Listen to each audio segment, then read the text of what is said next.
additional 25,000 naira to the average worker's salary for 6 months, 25,000 naira social safety net policy to cover 15 million Nigerians. I mean, there's a lot that the president, has, been doing to ensure that some palliatives are also given to cushion the effect of what we're going through in our dear country, Nigeria. Might I also introduce myself very quickly? My name is Uduak Daniel, and I'm not alone in the studio. I have my guest in the studio right now, and we'll go conversational just in a short bit.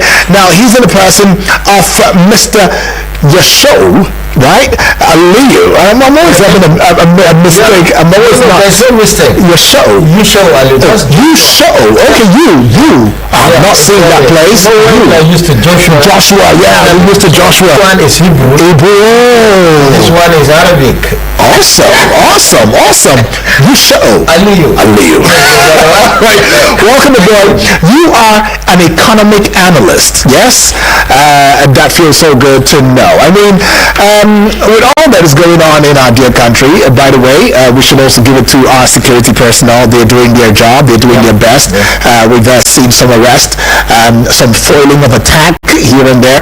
And thank you, thumbs up to the security architecture in Nigeria. We are saying keep up the good work.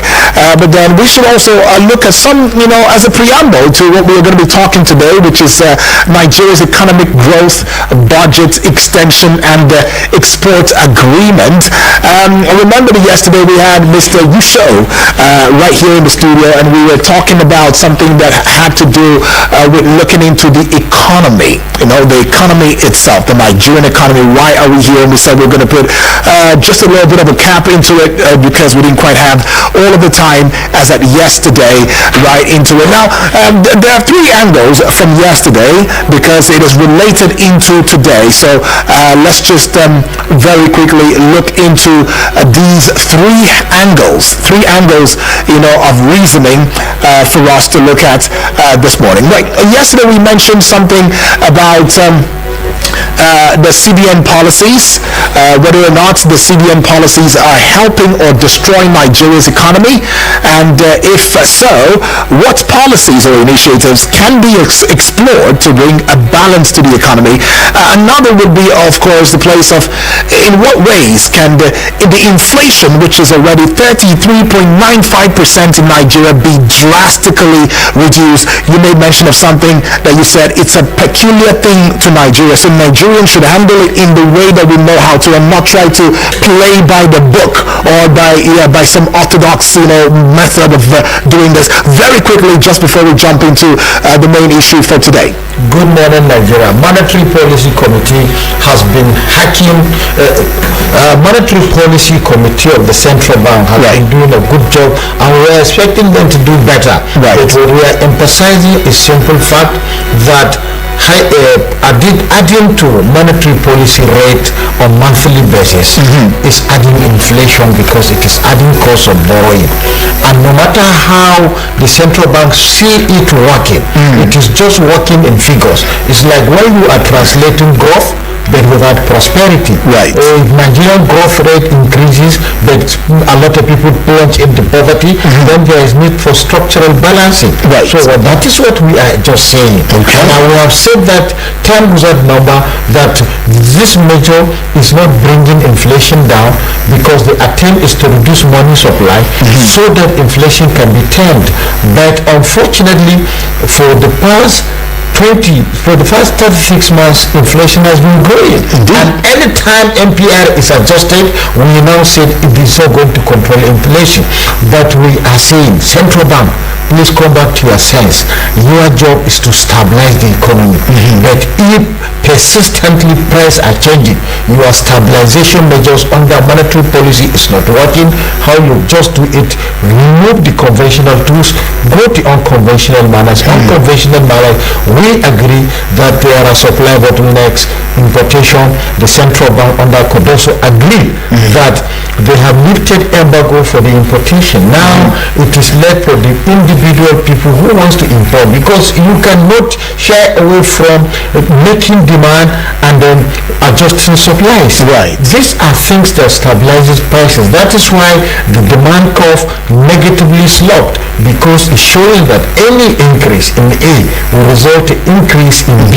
Right. These are things Would that also affect the dollar to naira exchange rate? that is the floating exchange rate. The floating exchange rate, for instance, it is quite agreed that with the removal of subsidy, the assumption is that government will have more foreign exchange, because it's not going to be using the same forex to make importation. Rather, under Petroleum Industry Act, the same players will seek for dollars outside or from anywhere to go and make this importation. But obviously, what is now on ground is a simple fact.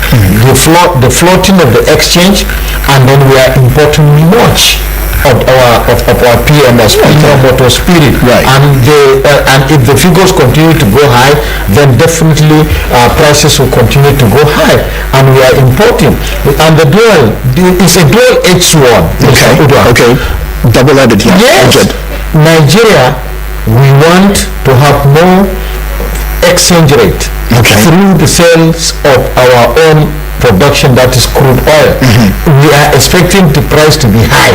So if it is high and we are importing from there, definitely we are importing inflation. Are you getting it? So this is the first scenario. The second scenario is also when you look at the bank, the arrangement on the floating exchange rate. Right. There is an assumption that the same product which we offer for sale in the international market is available. But unfortunately, we took Exim Bank's money and we mortgage our own production. So definitely we have already postponed our payment system. So these are some of the things that I want the central bank to look, and then also to halt. I have been saying, hold it for some months. You cannot be hacking it on average of 30 days, 30 working days. Even if for you to process loan from bank, sometimes it takes more than 30 days. You understand? So look at the parameter, the timing, this and this, because fundamental economic problem is what, when, and how. You must know when to do it. Conventional issues. If we are conventional, we use conventional. There is no way. Do you understand? You are not conventional and you want me to be unconventional. Oh, I am unconventional, you want me to be conventional. Right. Our legislators are trading in dollars in Nigerian dollarization. Bankers themselves are trading in dollars too. So these are some of the assumptions that conventional matters, is what can be used to adjust such kind of peculiar situations. Right. And in situation where you don't find this floating of extra is very good. But the unfortunate angle to it is that that's why I call for security agents, especially the EFCC, to put their searchlight. You know, when PAC was 560 billion, now it is about 1 trillion. So these funds that are shared monthly are also ending up in black marketing, and that is why the demand of this exchange rate is not for trade purposes.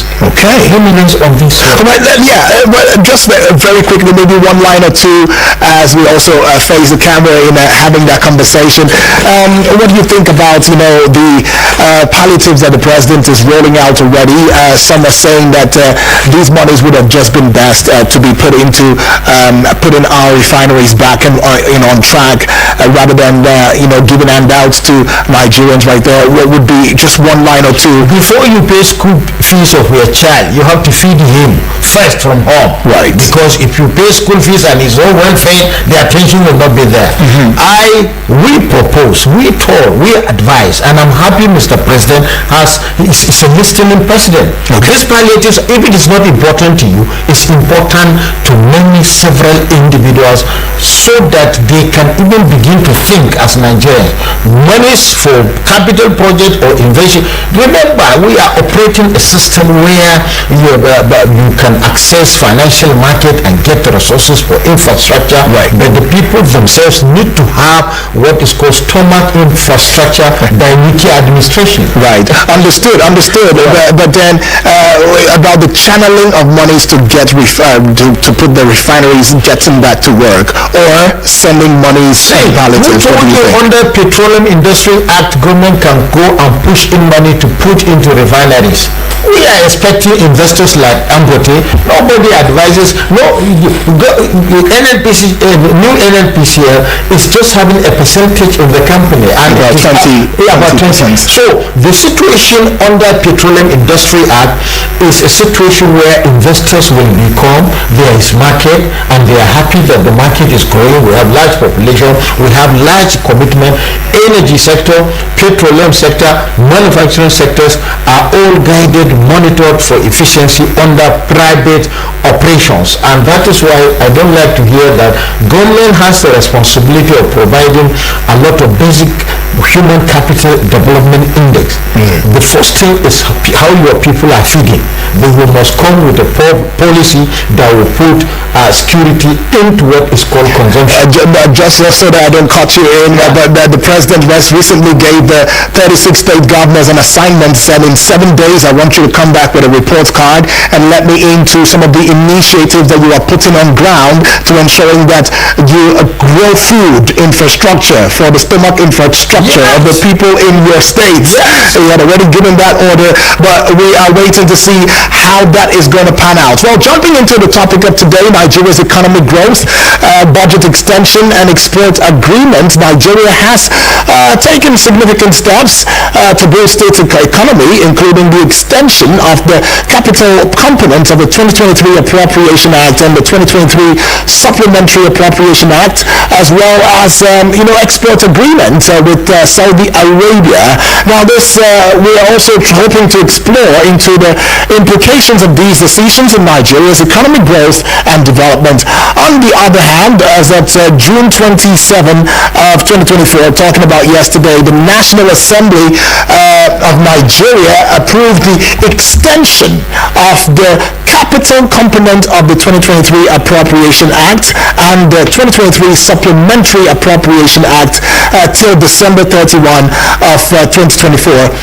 This move is facilitated by President Bola Ahmed Tinubu's request, aims to support economic diversification and complete ongoing capital projects right there. Right, so there's been quite some timeline for that, but the major players in this discourse has been the president himself, the Senate President Godswill Akpabio, Speaker Tajuddin Abbas, the Senate Leader Michael Opeyemi Bamidele, House Leader Professor Julius Ihonvere, Minority Leader Abba Moro, Senate, and Minority Leader Kingsley Chinda, House. That's House of Representatives, right? And now there are some critical concerns, right? And some of those questions, of course, also come from the place of what measures will be taken to ensure the supplementary budget is used judiciously and efficiently, especially now. And a concern in that regard too would be the place of oversight and implementation. We are ensuring effective oversight and implementation of the supplementary budget to prevent mismanagement and corruption. And then the place of multiple budgets running concurrently, that is another serious concern. Managing the challenges of implementing multiple budgets simultaneously, including the 2023 Appropriation Act and the 2023 Supplementary Appropriation Act. And another concern would be the place of security-related procurement. We're ensuring transparency and accountability in security-related procurement, given the significant allocation to the security sector. And let's just take some other questions so that when you come at it, you come in full, right? It will be how will the government manage the potential, complexities of implementing multiple budgets concurrently, and what transparency mechanisms will be put in place for security-related procurement. How do you want to dive into all of this I mean, as it stands right now? I mean, quite a number of issues, out there. Quite a number of issues. Oh, quite laughable, right? Yeah, I mean, yes. Let's just get your thoughts on this. We say Yes, please. professional journalist, Right. and you handle a lot of programs concurrently, sometimes Simultaneously, yes. You are professional. Right. Thank you very much. Okay. Remember yesterday, I was following you on my way coming, Okay. and I say, Udi is now an economist because you are saying all what I supposed to have Said, right? Yes, exactly. Yeah. To be frank with you, I have last year when supplementary budget was presented in November, Yeah. I was not much comfortable because I know there is no time frame for that to yield the result. Okay. Remember the 2023 budget itself was a product of last administration. Exactly. Do you understand? So these are some of the components which I said, if Mr. President Tinubu will listen to me professionally, Okay. I will have loved for him to step down that supplementary at that time. That was my position. And then quickly make very comprehensive budgeting system for 2024. So that, yes, Mr. Tinubu is quite aware of the Nigerian economic system. Let me be optimistic on this. Okay.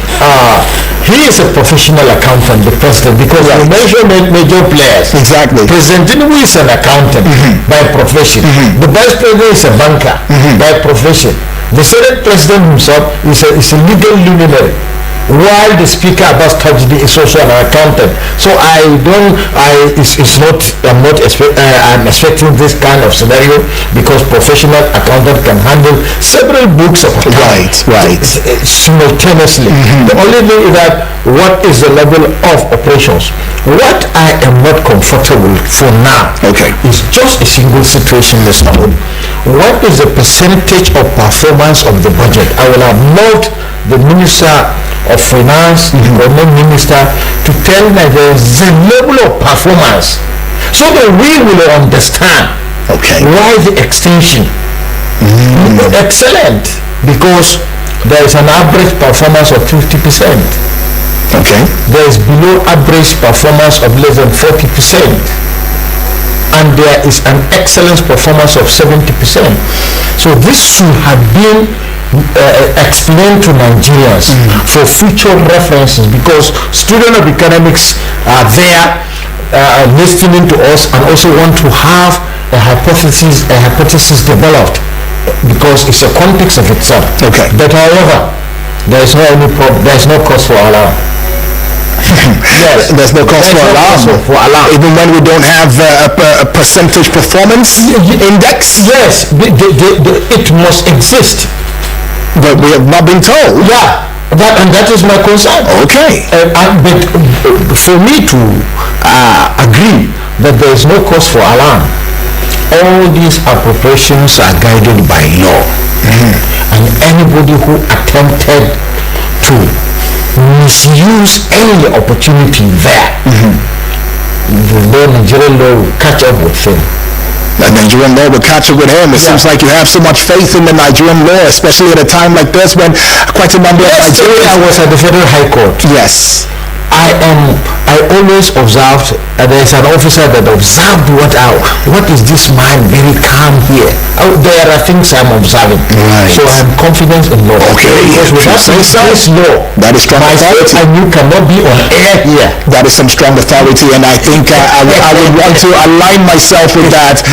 But then when you look at the entire process, I mean, Nigeria is beginning to sign with Saudi Arabia, right? And this is something that we have seen more. I mean, the impact of these, agreements, or trade agreements rather, is what we beg to see.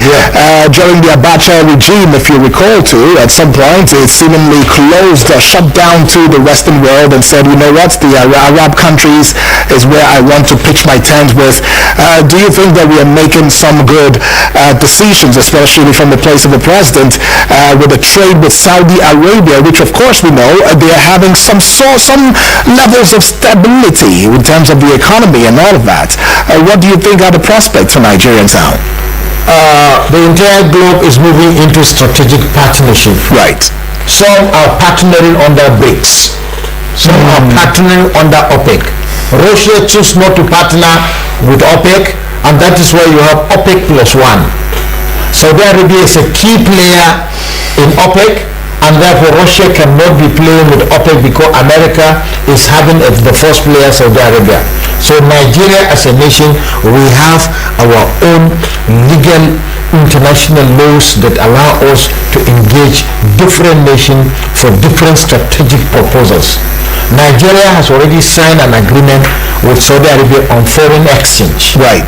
Do you understand? We want that to be perfected in the first instance. Nigeria is a producer of soybeans, and the largest state that is producing soybeans in Nigeria is Benue State. It may interest you to know that in the 80s, in our farm, I know much about soybeans, but Nigerians don't know much about soybeans. We don't know much about a lot of things. We have, including our potential. Right. Do you understand? So, and you must understand your potential before you know what to do with it. But take a look at the industry, that the food industry, and you now take soya. Who are the partners of Nigeria in terms of trading of soya beans? They are Canadians.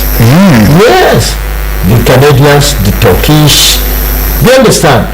The Sri Lanka, the India. These are people that are coming to take this from Nigeria. Saudi Arabia may not likely have the same climatic condition to grow these crops. Right. And they need these crops. The meat industry. Saudi Arabia is not taking meat to feed its own citizens. It's taking meat to feed tourists that are coming annually.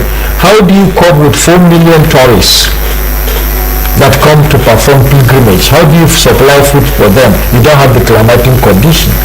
So these are some of the things. But do you know that holy mosque, the holy mosque of Mecca and that of Medina, the energy consumption in that particular point is greater than what Nigeria produces, the two mosques.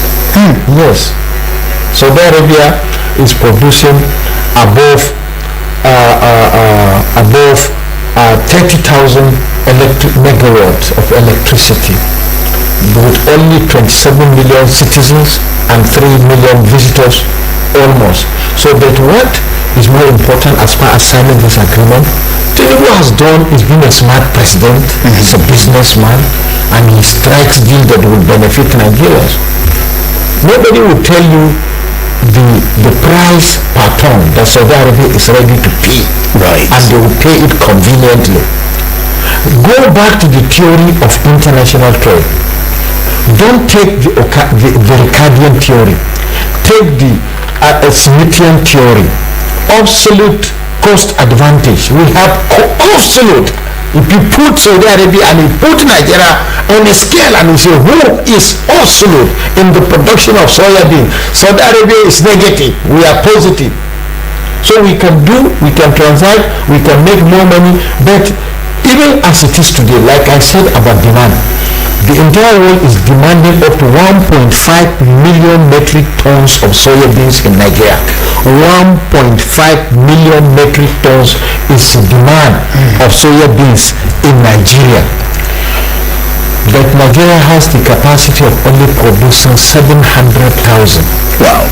So now, the two questions: seedling, production bonds, technical issues, orientation. These are things that we are expecting the Minister of Agriculture of the federal government and the commissioners of agriculture to sit and design production zones of this crop and whatever necessary is given for us to produce. So if, for instance, as you mentioned America, Nigeria has a demand of 1.5 million metric tons by the global market, and we have only the capacity. So you can see if we can meet up with the demand without Saudi Arabia. This demand is without the demand of Saudi Arabia that is of recent. If we can now bridge the gap between 700,000 then we add 500,000. Tell me the amount of new jobs that we are creating. All right, tell me the amount of new jobs we are creating. If we can bridge the gap, and we are bridging a gap right here. And what is that gap? That gap is the gap between you, your audio visuals, and the studio. In other words, we're putting a connection right there. You can as well connect with us via the studio line 0907-353-0044 or 0908-766-8888. And the WhatsApp portal number where you can send your WhatsApp messages, your WhatsApp voice notes to as well, is 0909-705-4450. We're still looking at the topical issue of Nigeria's economic growth, budget extension, and export agreement. It is no news anymore. The fact that Nigeria's budget extension, of course, the president has said it should be accorded till December 2024, and then the place of agreement between Nigeria and Saudi Arabia. Well, let's take this call now. Hello and good morning. Good morning, Yudi. Yes, good morning to you, please. And good morning to your guest. Good morning. Yeah, this is Felix from Mambata. All right, Felix, welcome aboard. Let's have your take. Yes, your guest has spoken very well. And even before now, most of us will know that Nigeria has a lot of potential in terms of making our economy to blossom. And Yudi, I want you journalists to really educate Nigerians on the issue of this oil. We keep hammering on crude oil. Let government put the refineries. If the refineries are in place, it will be Eldorado. It's not so. You have mortgaged your fleet to other countries that even if you put on the refinery today, the refinery will not have enough to work on. Look at Dangote refinery. You should learn from Dangote refinery. They don't have locally. So they have to source their raw material crude from other countries. So the issue is not putting the refineries in place. Let government look elsewhere. This money economy practice is long overdue. Let's spread into other areas, except the area of agriculture. A lot of potentials are there. So we have to tell Nigeria that the refineries are not the issue. If they give us a part. Are you there? Oh, come on. We just, okay, you could do well to call back and let us know your thoughts on the topical issue in discourse. Felix right there has given us 2 cents, saying that there should be some education, that the refinery is not the issue. Do you agree with that? Of course, yes. Right. I have said it at the beginning.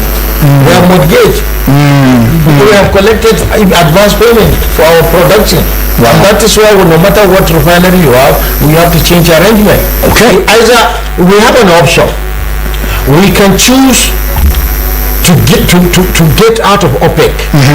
The same with Russia and other civilized countries that have this product. Do you understand?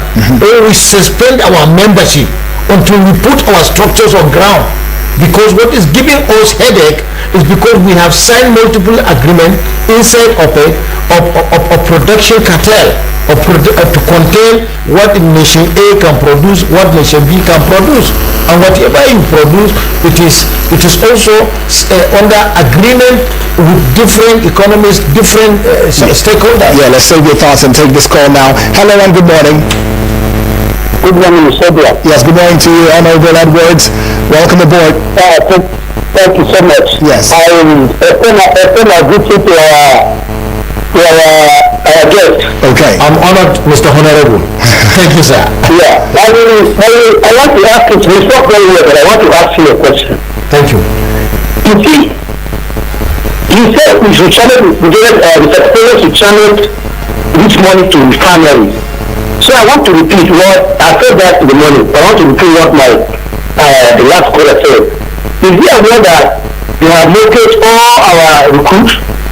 So if we repair the refinery, what are we going to do with it? You see, our problem is we have a problem for ourselves.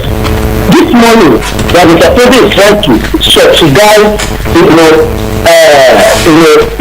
related rate of things in the market,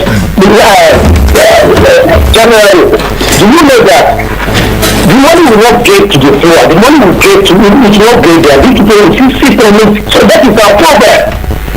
If actually money can get to everyone, honestly, it will go in long way. So we should be thinking now on how are we going to make sure that this money gets to everybody. Okay. I think that's the most important thing. Which way? Now, any policy that today is doing, it makes no sense to me. Because I was promoted yesterday, a new right. I just went there to drive some things. To see my friend. Moved the right was 2,200. And this Friday they are playing with the income of so many people. So, some of us, how can you buy it for your family? You need to only yourself. Okay, Honorable. Thank you. God bless you. Thank you, Honorable. Right there, Honorable Edwards saying, his thoughts on that.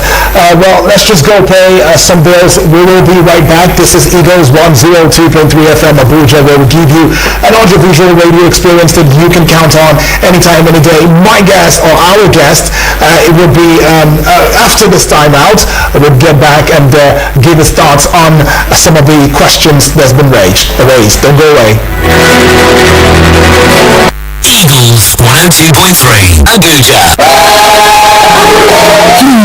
My people, the thing really happens in my area, eh?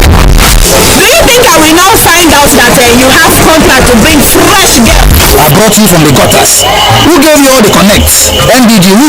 Without me, you would have been nobody. But Join Media Collision Awareness to halt human trafficking, NICA, on our Wish I Knew radio drama every Saturday at 10 a.m. Let us join hands and kick human trafficking out of our communities. I Wish I Knew radio drama, brought to you by NICA in partnership with the National Agency for Prohibition of Trafficking in Persons, NATIP, and funded by the Embassy of Denmark in Nigeria.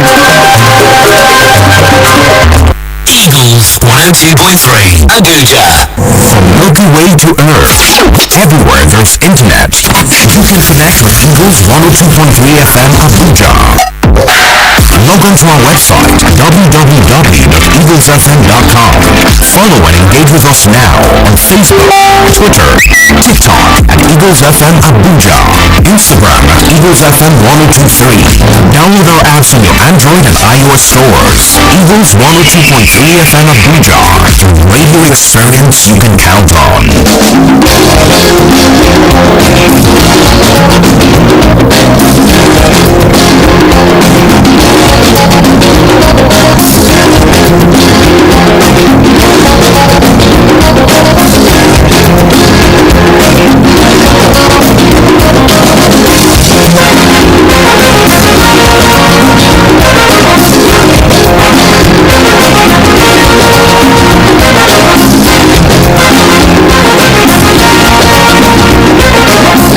That's right, you're still tuning and locked on to Eagles 102.3 FM Abuja, where we give you an audiovisual radio experience that you can count on anytime, any day. We say this in strong authority because you gave us that bragging right. All right, we'll let our guest get into the discourse already as we are looking at a very, very salient topic, Nigeria's agricultural exports agreement with Saudi Arabia, as well as the budget, supplementary budget right there as it stands. The president has requested that it be taken to December 2024 and all of that.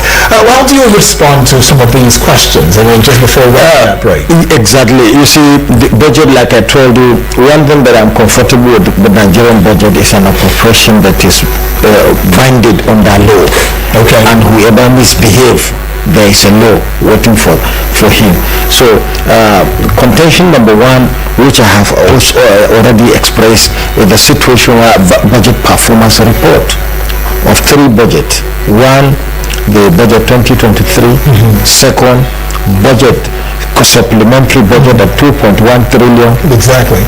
Of November 2003, and then the performance of 2024 budget itself. So these are four. And even we operate a medium-term expenditure framework but there is need for us also to be more careful in making injunctions or of introducing new concept into the budget. That's why the fact that the president is ambitious to see how fast the economy can grow. It is true that he doesn't have time because he has learned from the experience of the past administration, thinking you have enough time to do A, B, C, and D. But it's not also, this does not also warrant us to have different commitment under different appropriations. There should be a case to study. My advice here is, you see, budget 2023 of 2.1 trillion. Supplementary budget of 2023 of 2.1 trillion, and then budget 2024 of 28 trillion. And then we are also expecting a supplementary budget of 2024. So That's like 4 budgets now. It's for 4 different laws Running, okay, concurrently. Yeah. So what my own intervention here is an advice to the economic admin, Dr. Fashwa. He is a good person, but my advice to him is that he should try as much as possible from the 4 components of these appropriations. 1, 2, 3, 4. 2023 1, 2023 2, 2024 1, and 2024 1 and 2024 2. These are X1, X2, X1, X2. So when you put the same, so it will give you a light. This is my advice that I'm offering to the government. Please, in 2025, we should not be expecting any appropriation. I am saying it earlier. Now, that whatever that we think we can build in 2025, we should look at the 4 component X1, X2 of 1, X1, X2 of 2. We put them together and then come with a very lively appropriation that will not require any supplementary attachment. This will make it more efficient, it will make it more accountable, and it also going to make it more convenient for the monitoring authorities who are in charge to be conducting. Because now, if you are to look at the composition of 2023, that is the first X1, and then you look at the provisions and the project that is contained, because we are speaking about capital. And this capital is what brings about infrastructure in the economy. But there is an improved income status of Nigeria by removal of subsidy. So let us make a trial and see. And we can do it perfectly. You cannot finish the homework in a day, but from all these factors, you can understand what to do in the next 5 months so that we can have a very standard budget. And my second advice is that all this budget, X1, X2 of 1 and X1, X2 of 2 must be completed and must be updated before what the president is saying. Exactly. So that will help the system to and to also assist the fiscal responsibility. That's what it is, and you've heard from my guest right there. We're still taking more calls, and 0907-353-0044 is that number to call. The other number is 0908-766-8888. Hello, good morning. Good morning. Yes, good morning. Good morning to you. What's your name? Where you calling from? This is Elder Boniface from Kubo. All right, Elder Boniface. We have 1 minute to go. Let's just get into it. Go ahead. Okay, now that we have known that our crude has been mortgaged, even if we put our refineries in order, we cannot produce. We are begging the government to do the needful by making security number 1, so that as this man has explained to us, we have other things to produce that can give us money, so that our farmers can go to farms without fear or favor. Let there be security everywhere, so that farmers can go to farm, and when they produce that soya beans, we can sell and still get money from there. Right. Our number 1 priority is insecurity in Nigeria. Let them do that. It is very, very important. Thank you very much. Thank you so much. Mr. Yeshua, you already see now that Nigerians are saying that beyond, now that we've seen that, okay, in terms of refineries, it's more like a no-go area. No. I want to correct that impression. Okay. That is not true. Okay. That is not true. Okay. You see, you understand the technicalities. All right. The technicalities are simple. Nigeria has mortgaged its own crude production by taking loan from Exim Bank. Okay. It's a different issue. Dangote refinery cannot have crude oil of Nigerians brand because our crude is already mortgaged. So he's forced to get some crude outside. So our refineries can operate like any other refinery. We can even get this crude oil more cheaper. We sign fact with other countries like Saudi Arabia. Okay. As we are signing this fact, I get we can also sign with Russia. Russia can supply our refineries. Russia is not member of OPEC, and that's why OPEC plus one. In Saudi Arabia refine over 10 million barrels. 10 million barrels is refined daily. Our Dangote is just to refine $650,000. But the beauty of Dangote investment is that if it is perfected, I respect that man so much for even having the capacity to withstand the challenges up to this level. Okay. The production of energy of 12,500 megawatt is wonderful. It can feed Lagos, it can feed the entire southwest. So and it is 3 times Nigerian production of 3,000 megawatts, and from one single trend refinery. So we have to be more clear.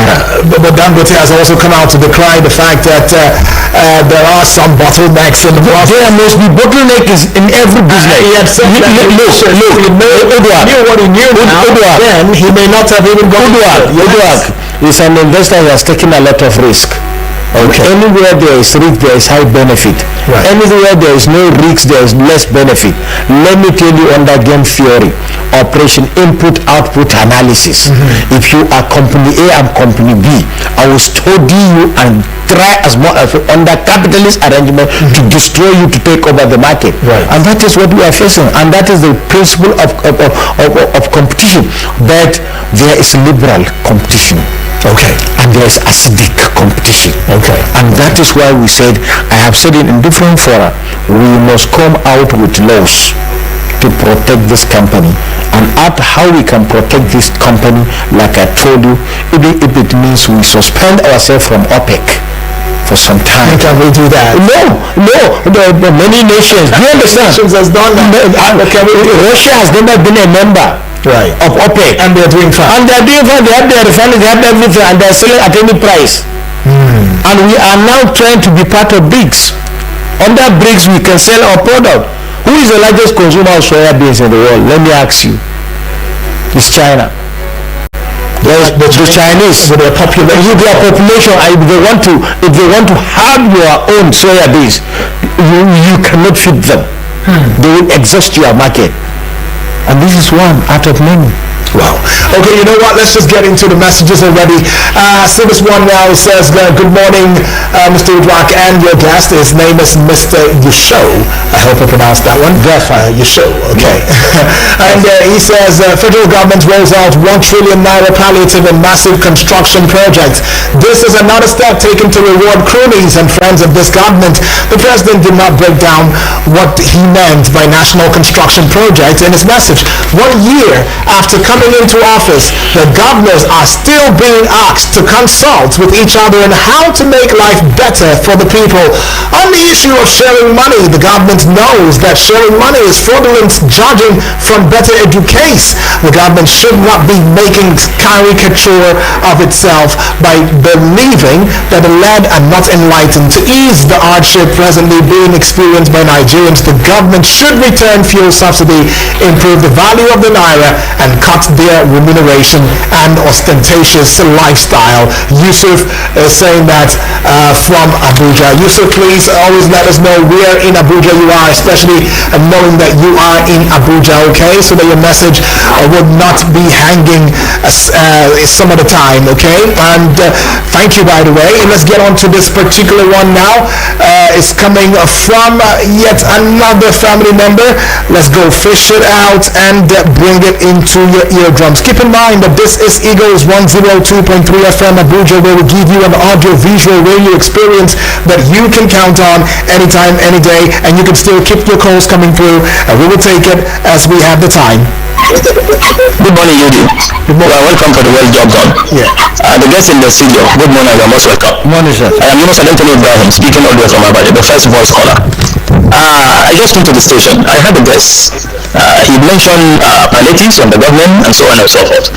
The palliatives that have been given to, that have been granted out, how many masses, or poor masses that have gotten the palliative? How many percent? Most of these palliatives are going into the elite, who are still the government entity, the government officials. That's one. Secondly, I had him mentioning, the president himself is an accountant by profession, and that the vice president is also is a banker by profession. And with this, they should be able to rationalize on how to boost the economy of Nigeria. And that is these are the issues that are causing hardship and insecurity in Nigeria. Because hardship can push some less people who have less thoughts into insecurity. Food. What are the government? What are those things that government have put in place to ameliorate the suffering of common Nigerians? Government need to have marketing. I keep on saying it. Marketing. What are the markets that belongs to government entity? Market where government will make profit and things will be sold at a subsidized rate, and where things will come down, especially in agriculture. You see, really these are the problems I want you to relate to the guests in the studio. Although it displayed very well, I enjoy this conversation. Thank you, far too kind, Anthony, right there. Some questions, some talk going on right there. Well, I think you sent, It's Anthony. Yeah, Anthony. All right, let's see this one now. It says, good morning, UD and Mr. Saying Bushua. Yeah, no, it's, I should be. You still doing it? Yes, it's an identification. Okay, fine. Thank you. Yeah, right? Thank you. This is James from Suleja. He says, let me reiterate it once again. Monetary policies are not and will not reduce the inflation without corresponding fiscal policies, planning and implementation. Someone was quick to point to Indonesian reforms the other day without mentioning it was an authoritarian administration also responsible for the worst corruption rights abuses. Good. Suharto backed up monetary and tax policies with a planning expenditure policies handled and implemented by technocrats. The astonishing growth Indonesia witnessed and enjoyed today was brought about by the reversal of some of its authoritarian policies after Suharto was forced to resign in 1998. Sharing money in the name of palliatives and stomach infrastructure and a waste is okay. Infrastructure is a waste of money. Channel it into infrastructures and developments that will benefit every Nigerian. Where are the refineries that are supposed to lead to drop in petrol and diesel prices? Where's the security for farmers who now pay taxes to bandits and even have the harvest or go to their farms on the terms of these bandits? All right, some big questions right there. We'll just take these two, and then of course we'll let you respond to all of them and put a cap on it. This one says, good morning, Daniel. Good morning to you. I'm listening from Nasarawa State. I greet your guests. Okay, feels good. Anything palliative makes me sick because it never gets to the right people who needed it. Big men still find a way to corner this palliative. Tinubu government has approved palliative on many occasions in the last 1 year. Who are the beneficiaries? Governors were given 2 billion naira, senators given 500 million naira each, and so on. Anything given to the governors can't get to the people because money is never enough for Nigerian governors. Taken Bihumbu is saying that. And finally, to this one, I greet our guest.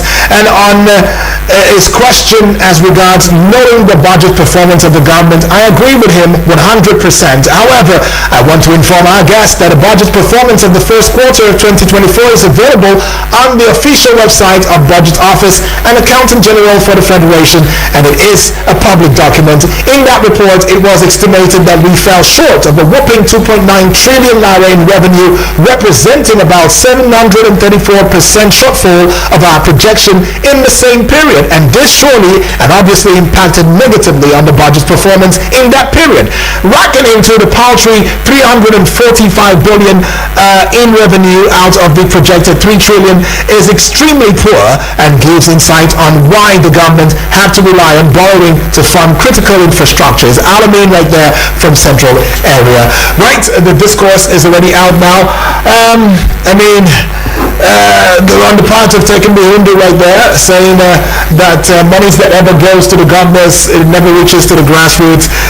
Just recently, of course, the governors have come together to meet to ascertain what they can do in terms of minimum wage and to also talk about the local government autonomy. And yes, you know that has been, the talk. Well, I'll let you the space and time, maybe in 2 minutes, as you say, try to put your thoughts together on all of these. I think in respect to Alamein, yes, I appreciate the submission, and it is cogent, particularly for Nigerians to understand the performance of the budget. Right. Also, to recall yesterday, explaining Indonesia, he has made my day by putting out what has transpired under Suharto. Oh, okay, that was James. James has made my day because and also I have to salute Eagle FM, because Eagle FM, we are now using Eagle Eye, right, to look deep into our economy, right, and then also we must use the same Eagle Eye to look deep into our governors, president, senators, all of them. But what I want to put in respect to palliative or not, I'm not a proponent of palliative, but there are certain exigencies. Do you understand? It's like when you find an individual that was kidnapped and was made naked, what that individual is looking is to cover his body. Right. Do you understand? No matter how you want to apprehend the kidnappers, what he is in need at that particular time is for him to cover his nakedness. That is the scenario on ground. Look, there is no any infrastructure development that will have saved us all this embarrassment more than a working refinery. Nigeria wasted over 25 billion US dollars in maintaining moribund refinery.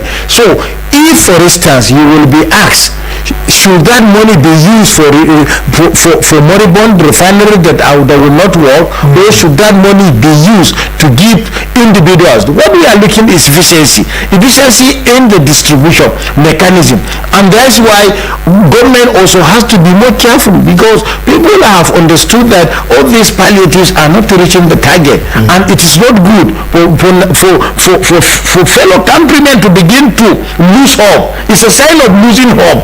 If it is efficient, people will salute it, and that is why also I want to use this same model to communicate to governors, to Tinubu. He should emphasize local government to be paying this palliative to their people, because it is easy for local people to go and block their chairman, because you cannot take that palliative outside that local government. We have 774 local government. If each local government would give at least 500 people palliative, this palliative must be known. If state governors can take 1,000 naira, they can reduce 1,000 number across the state. It will also reduce. From the sharing formula, I think the president is saying, 50,000 naira to 100,000 households. Yes, in each state. In each state. That's what he's. That is for the federal government. What we are saying is that all state and local government must join queue, because this is the time to rescue Nigerians, and then before putting the infrastructure. And that's why I corrected the impression that if refinery is working today, if we cannot get the crude from Nigeria, we source it outside. Okay, thank you so much, Mr. Yeshua, for that one. You are an economist, and indeed you've spoken like an economist, or as an economist this morning. We end with this one. These, please, Mr. Okay, it says, these palliatives will go a long way if they can use bank accounts to reach to a majority of citizens. We all have national ID with registered phone numbers. I think that is better and easier to transparency and what have you. Sanusi, all the way from Suleja, he says, thank you too, and this is where we call it a close. Thank you so much for also engaging the discourse this morning on Eagles Outlook. Next week is yet another time, and thank you especially Mr. Yeshua for coming by 2-day stretch. You've been here. Thanks for the sacrifice, especially with this harsh condition we know. Thank you far too kind. Next week is yet another time. Stand by because 10 a.m. Midday Express Show will be coming up.